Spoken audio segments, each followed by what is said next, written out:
Comes na dito sa DCXL News 558 kHz RMN Manila.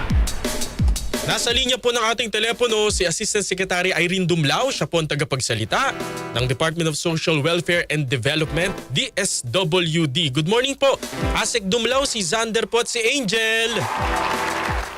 Magandang umaga, Sander and Angel. Magandang umaga din po sa lahat ng sumusubaybay ng inyong pong programa. Opo, Asek, magandang umaga po kasi meron pong report, annual audit report ang COA kung saan lumalabas po na may mga benepisyaro daw po ng DSWD ang patuloy o nakakatanggap ng paulit-ulit at magkakaparehong ayuda mula daw po sa ilang special disbursing officers sa loob lamang ng ilang buwan mula po sa DSWD. Paano po natin ito ay maipapaliwanag, Asek?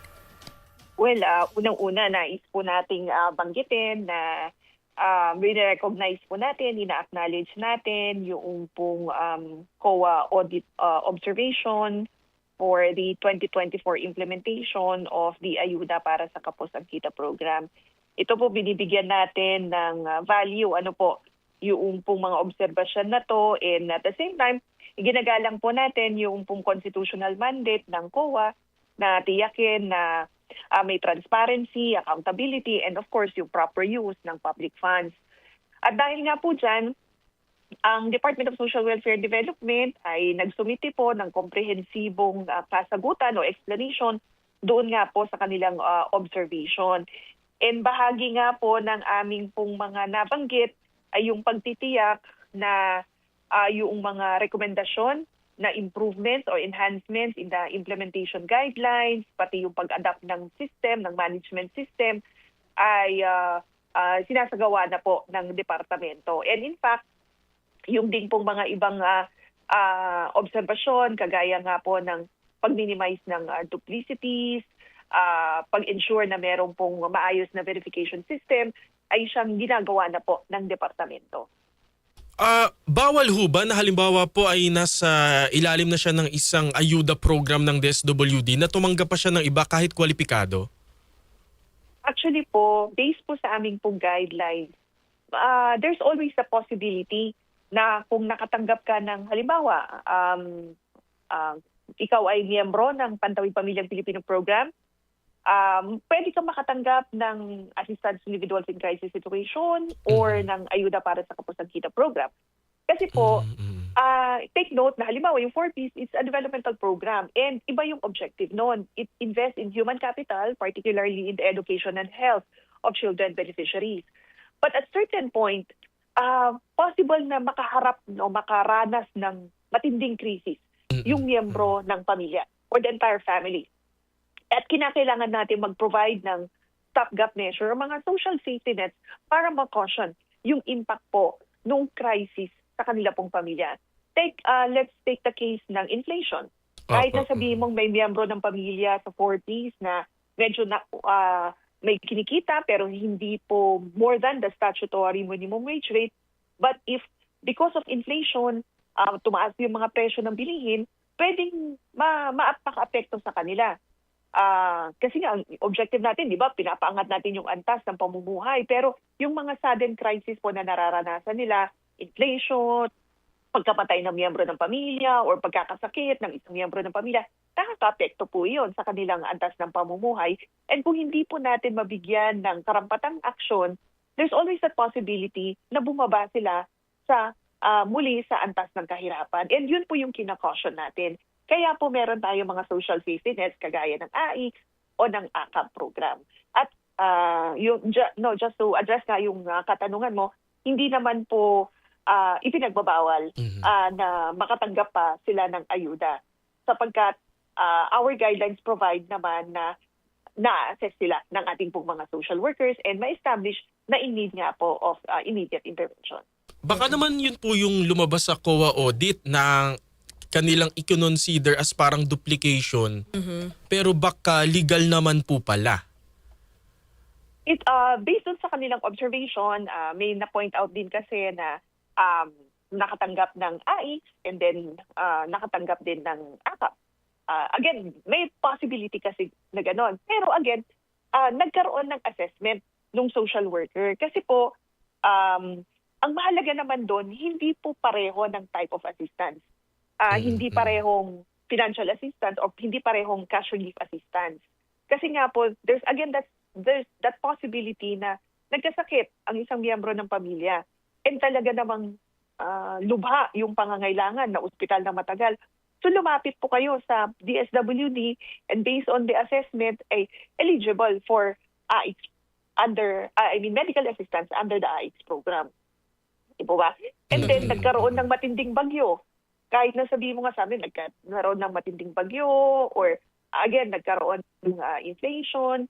And within the 3 months na time frame na pwedeng mag-avail ang isang individual for such ayuda, nakaranas uli ng matinding crisis.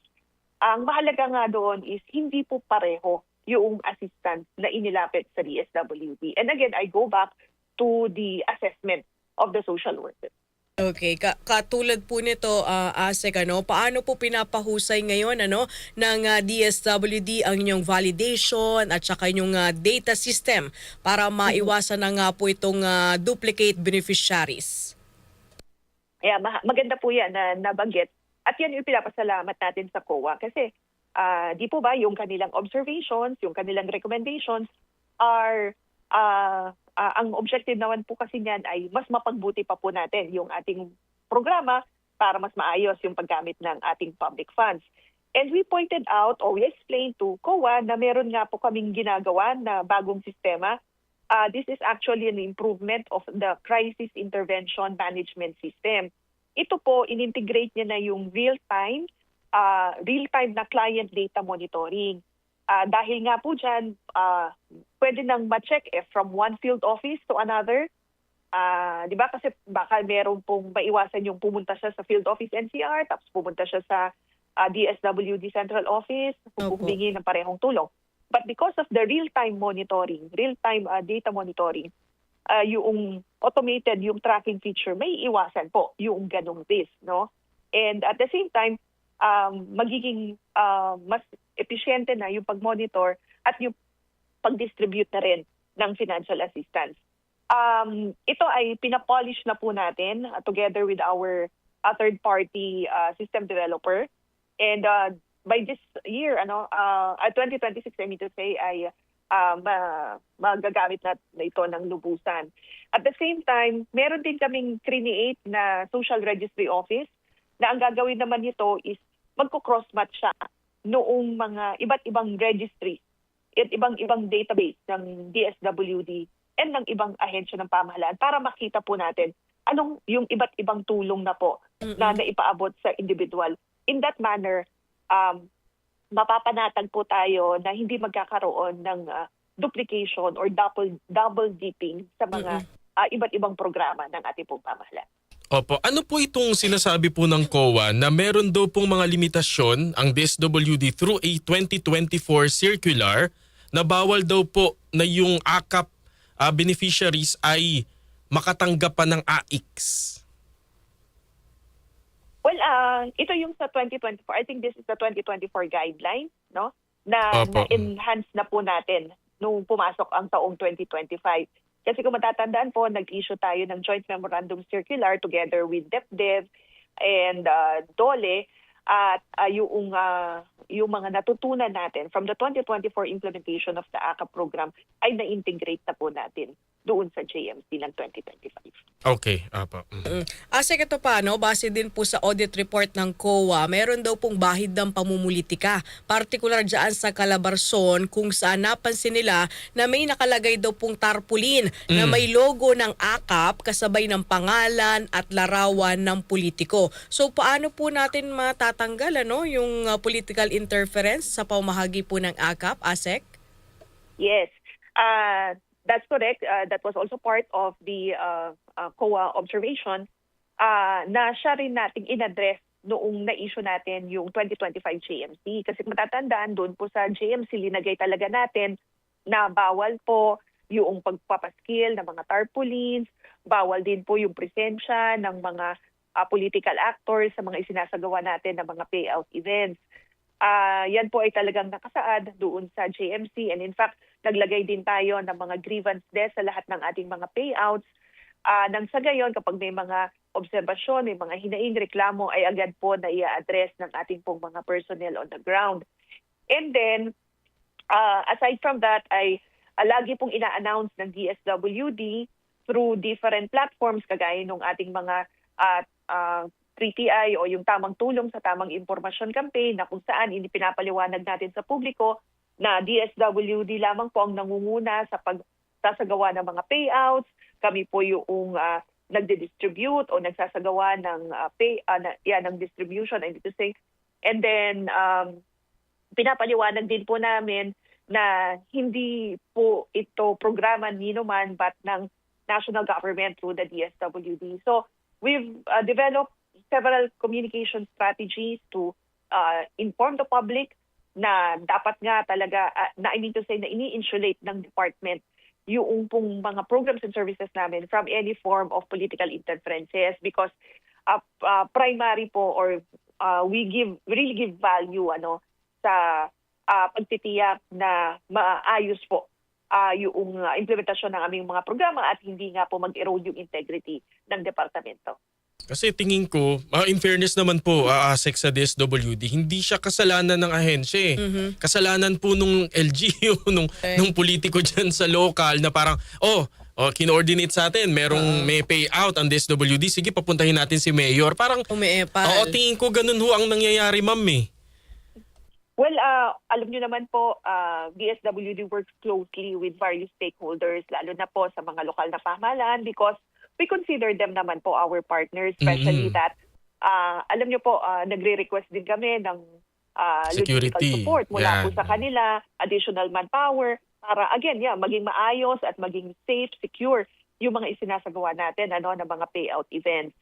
But hanggang dun po yung ating pong paghingi ng tulong sa kanila. And we truly appreciate naman their assistance dahil nagpapadala rin sila ng karagdagang pong tao para mabantayan yung aming pong mga payout events. And then, naipapaliwanag naman po ng ating pong mga personnel, ng ating mga kawani, na wala sana mga programa, hindi na sila mag-a-appear doon. Yes, but at any rate, we have extended naman our appreciation to them for the support that we have extended to the department.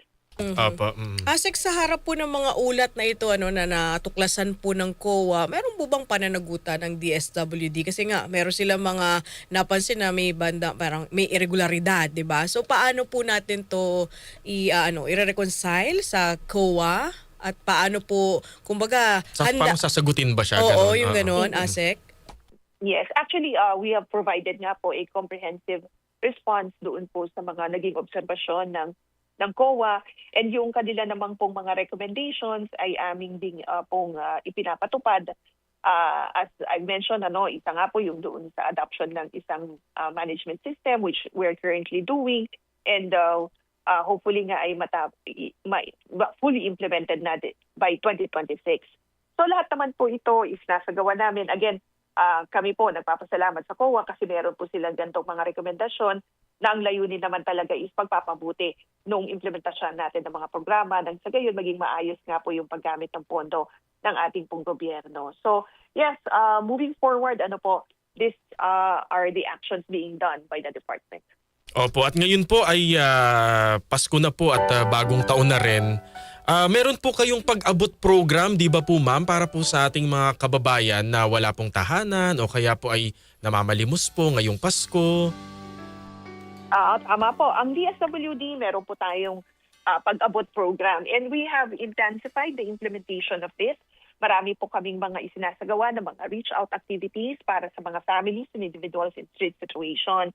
Tama yung mga naobserbahan, meron tayong mga nakikita na mga naglilimos sa iba't ibang mga lansangan. Yan po ay pinupuntahan ng ating pag-abot team through the pinupuntahan ng ating pag-abot team through at nagsasagawa nga ng mga reach-out activities. Sa mga reach-out activities po natin, kinakausap sila isa-isa ng ating po mga social workers at ipinapaliwanag ano yung mga programa at serbisyo ng ating pong pamahalaan na maaari po nilang ma-access kapag sila po ay sumama sa atin at dalhin sa processing center. Kasi po ito yung pinapaliwanag natin na there are more responsible ways of providing assistance to families and individuals in street situation. At unang-una po ay yung pagtitiyak na mailayo sila sa mga lansangan na kung saan iba't ibang uri nga po ng kapahamakan ang maaaring maidulot nito sa kanila. So dalhin po natin sa processing center and then i-assess po ng ating mga social workers at bigyan nga po ng kaukulang tulong. Sa katunayan nga po, since we started with the implementation of this program in 2023, more than 16,000 families and individuals in street situation na po yung na-profile ng departamento, and of that, more than 10,000 na po na mga families and individuals in street situation ang ating na-reach out at nabigyan ng karampatang tulong. Sa numero na iyan, nasa mahigit 9,000 po na families and individuals in street situation yung ating pong na-reintegrate sa kanilang mga komunidad, sa kanilang mga probinsya, at may mga serbisyo na rin po na naipaabot sa kanila. Ma'am, kanina kasi Ardo, pagka papasok po ako araw-araw dito po sa San Juan, napapansin ko doon sa may kahabaan po ng E. Rodriguez, parang lalo pong dumarami yung mga pamilya dyan, baka sakali pong maikutan ng ating mga kawani po sa DSWD para sila'y mabigyan po ng assistance, ASEC? Yes, maraming salamat po sa impormasyon. Actually, noong ilang linggo nang nakaraan ay kami rin po ay umikot dyan sa may E. Rodriguez. Malapit sa there's this road na napuntahan namin at may mga na-reach out po kami dyan. Meron pong mga sumama sa DSWD, pero meron din po kaming binabalikan pa sa kanila kasi meron din po mga ayaw pang sumama. Alam niyo po, hindi ginagamitan ng force or ng pwersa ng DSWD ito pong mga families and individuals in situation. Kinukumbinsi po namin kasi po ang ginagamit ng DSWD ay rights-based approach. So ibig pong sabihin, hindi po natin sila pinapwersa na sumama. But binabalik-balikan nga po ng ating pong departamento. So ito po ay mga binabalikan din natin at lagi rin naman po na pinupuntahan hanggang sa sila po ay makumbinsi at sumama. But we'll take note of the observation and we'll let the pag-abot team know so that maikutan po sila ngayon. Maraming salamat po, ASEC. Thank you, ma'am, ha. Opo, saan ho ba kayo? Kayo ho ba yung magbabakasyon or... Wala pong bakasyon para Ano sa ba yan? Pare-pareho tayo, ma'am. Magre-report sa opisina, nang sa gayon may sagawa natin yung kaukulang tulong para sa lahat ng mga kababayan na nangangailangan. Kasi DSWD is in the business of providing hope o pag-asa sa ating pong mga kababayan na nangangailangan. At hindi po natin hahayaan na tayo ay mag-enjoy ng Kapaskuhan samantalang ang iba ay nakakaranas ng kahirapan. Kaya nandito po kami para magbigay ng pag-asa. Opo. And siguro po ang prayer po namin at Christmas wish po sa inyo, good health po sa mga taga-DSWD dahil lalo po kapag panahon ng sakuna, opo, andyan po kayo. Maraming salamat po. Thank you po, ASEC. Merry Christmas. Maraming salamat din po sa pagkakataon na ibinahagi sa aming pong ahensya. Merry Christmas po sa inyo. Magandang umaga. Thank you po. Si ASEC Irene Dumlao, ang tagapagsalita po ng DSWD. Parang kung halimbawa ikaw ma-appoint ka as ASEC or USEC, gusto mo ba sa DSWD? Parang hirap.